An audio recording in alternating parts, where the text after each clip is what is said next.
Buenos amigos, ¿cómo estamos? Pues volvemos con los códigos de aplicaciones para Fire TV o Android TV o Android, ¿vale? Con la aplicación Downloader, que es esta de aquí, ¿vale? Que ya os he traído por otros vídeos cómo se instala y cómo se usa. Podemos instalar en este caso la aplicación, espera a ver si la encuentro, que la tengo por aquí, que me la apuntado, el File Commander, que es un gestor de archivos.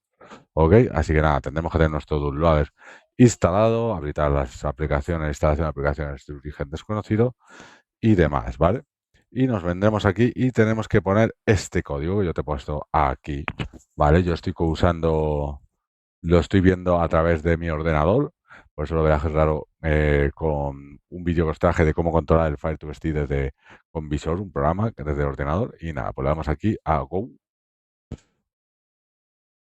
y esperamos, ¿vale? A que haga la conexión. Este código es de los que está bien hecho, ¿veis? Te apunta a la ruta y te sale directamente el APK, ¿no? Como otros que a lo mejor te lleva a la web del Loader o uno de estos para instalarlo. ¿Veis? Nos sale por aquí, le damos aquí a instalar, esperamos unos segunditos y en nada vamos a tener esto instalado.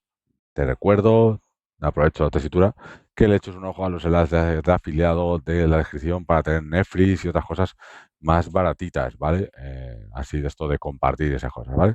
Como veis, ya estamos. Bienvenido a File Commander, buscar archivos, ver fotos, otras increíbles, conectar el PC. Tiene un poquito ahí de todo. Le vamos a continuar y ves, te dice, para aprovechar File Commander al máximo, añade las ubicaciones de tus fotos y vídeos. Pues en la nube, FTP, red local, ahora no. Vale, y por aquí pues ya tienes todo. Tienes que darle permitir, acceder, como en todo eso, ¿veis? Ya le hemos dado permitir, pues podemos acceder a los archivos. Y tienes transferencias de archivos de PC, lo cual está interesante, descargas, imagen, drive. Y la verdad es que está bastante bien este. Así que nada, amigos, pues nada, espero que os haya gustado y nos vemos en el próximo vídeo. Si te gusta este tipo de vídeos, suscríbete, dale un like, que no te cuesta nada. Y así te haces miembro, si el copón copete o colaboras de alguna forma con el canal, pues eso. Así que nada, nos vemos amigos. Hasta luego. Hasta el gato. No le pises la cola al gato. Pi, pi, pi, pi, pi, pi, pi, pi. Suscríbete.